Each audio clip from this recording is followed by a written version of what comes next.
Imagine a government vault. Inside it are the most closely guarded secrets of the United States.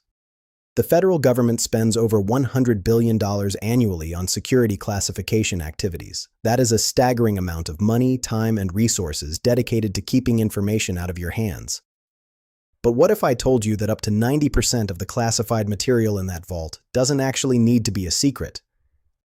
Evidence suggests that 50 to 90% of classified material could be declassified without compromising national security. Welcome back to Eduverse. Today we're diving into the foundational tension of the United States government. It's the battle between ensuring public access to information so our democracy can function and protecting genuinely sensitive national security information from our adversaries.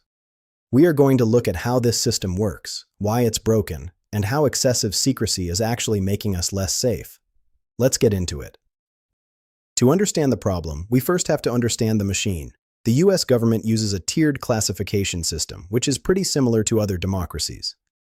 To understand the problem, we first have to understand the machine. The US government uses a tiered classification system, which is pretty similar to other democracies. Documents are classified based on the potential harm an unauthorized disclosure could cause. At the bottom, we have confidential or official. This is information whose unauthorized disclosure could cause damage. In the middle is secret, information whose unauthorized disclosure could cause serious damage. At the top is top secret, information whose unauthorized disclosure could cause exceptionally grave damage to national security. In theory, this structure ensures that classification decisions follow consistent criteria and that protective measures match the actual sensitivity of the document. But in practice, the scale of this system has exploded. The federal government spent more than $100 billion during the last 10 years on security classification activities.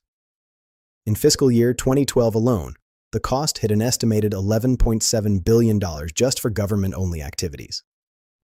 These astronomical costs cover everything from classification and declassification to paying personnel with security clearances, maintaining protective facilities, and running oversight mechanisms. So, is all this money buying us better security? Multiple authoritative sources say no. The core problem isn't that the classification system exists, but that it has become completely dysfunctional through overuse. During a congressional hearing, the House Oversight Committee found that despite all these billions spent, an estimated 50 to 90% of classified material is not properly labeled, or worse, shouldn't be classified at all. The hidden costs of overclassification. When the government slaps a top secret label on a document that doesn't need it, it's not just a harmless bureaucratic mistake. This overclassification creates very real, measurable costs. Cost. Number 1. It undermines congressional oversight. Excessive classification prevents Congress from fully investigating and holding government agencies accountable. Committee members literally cannot access the documents they need to evaluate spending decisions. Committee staff cannot fully investigate agency conduct. Think about that. Congress has the constitutional authority to appropriate funds and declare war. Yet, when information is overly classified, the executive branch operates with full access while Congress is left in the dark. It creates a massive power imbalance. Cost number 2, the erosion of public trust.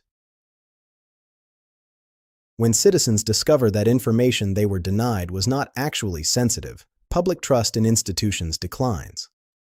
When forced disclosures occur through FOIA litigation or whistleblowers, citizens learn prior official denials were incorrect. If 50 to 90% of classified material could actually be released, how can the public distinguish between genuinely sensitive documents and the mountain of unnecessarily classified ones? Every claim of national security starts to look highly suspect. But here's the most wild part. Overclassification actually hurts national security. Cost number 3. Obscuring genuinely sensitive information. When massive volumes are classified, truth is lost. Intelligence analysts face the same challenge as adversaries. True sensitivity signals are lost in the noise. More time spent protecting info that doesn't need it means fewer resources are left for actually sensitive material. And finally, It just makes the government incredibly inefficient.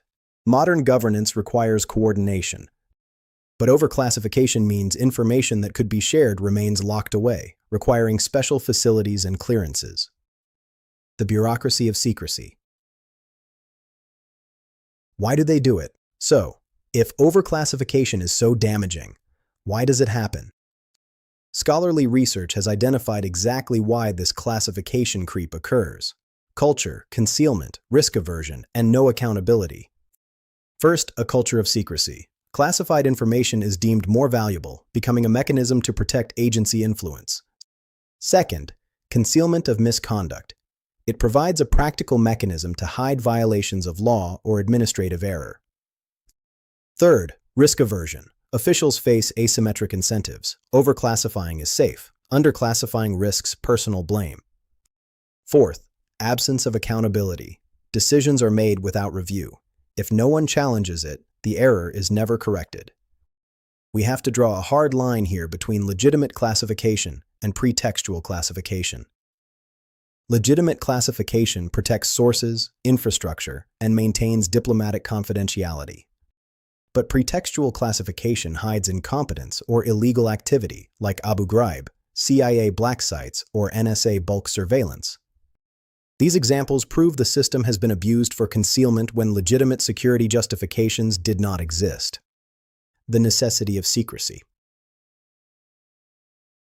Now, let's be fair. The perspective of security officials deserves serious consideration. Classification serves genuine purposes. Some information absolutely requires protection. It is not a false binary. National security classification is not inherently illegitimate.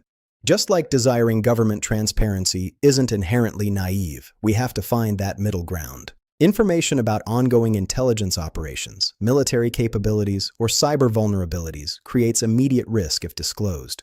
An intelligence officer's identity or an encryption method currently in use requires genuine confidentiality. Democratic nations operate with transparent institutions, while authoritarian adversaries do not. This creates an asymmetric vulnerability. Excessive transparency can be a disadvantage if democracies reveal their capabilities while adversaries conceal theirs. Disclosing the identities of informants or cooperative foreign governments creates an immediate and physical risk of harm. These arguments are 100% legitimate, but the security argument doesn't require everything to remain classified. It just requires that the genuinely sensitive subset of information be protected, not 90% of all material. The problem is that classification is used so broadly that it swallows up vast amounts of information with minimal rationale. Pathways to transparency. How do we fix this broken system?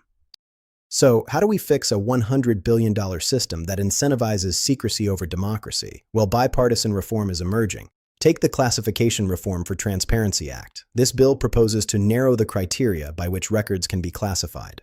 It aims to reduce the exemptions agencies use to avoid automatic declassification of old government records. As Senator Peters pointed out, the current system is a growing crisis that undermines both security and transparency. Tighter classification criteria actually make the system more effective, not less. It keeps the real secrets safe. Experts are pushing for what they call functional transparency. Here are their 4 key recommendations. Proposal 1. Accountability-based classification review. We need to audit these decisions and impose real consequences.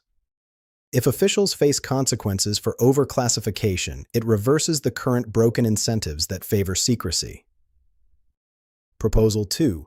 Narrowed classification criteria. Only classify if disclosure would demonstrably harm active operations.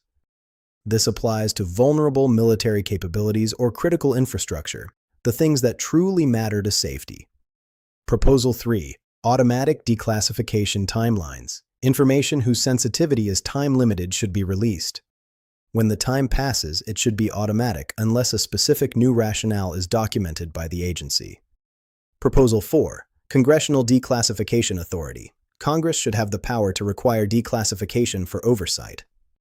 This ensures that the branch of government responsible for oversight isn't kept in the dark by executive agencies. Look at the UK model. Their government security classification system provides a very clear and functional framework. It uses automatic declassification timelines, typically 20 to 30 years, and it works without compromising safety. Nations that implement narrower criteria don't suffer greater security breaches. Their systems are just more focused. This suggests the U.S. could tighten its criteria and improve transparency without compromising our national security at all. This isn't just a boring, specialized debate about document management. It is a fundamental question about how democracies function.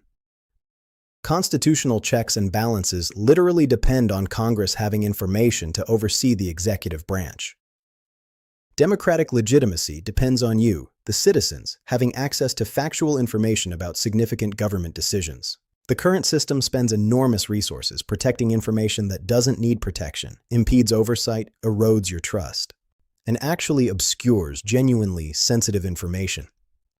National security and democratic transparency are not opposing values that require a tragic choice. They are complementary values that can be served simultaneously through better institutional design. We just have to choose to build it. What do you think about the government's $100 billion classification machine? Does the push for functional transparency go far enough? Let me know in the comments. If you enjoyed this deep dive, hit that like button, subscribe to the channel, and share this video. It helps a lot. Would you like me to adapt any other policy essays into scripts, or help you brainstorm B-roll ideas for this video?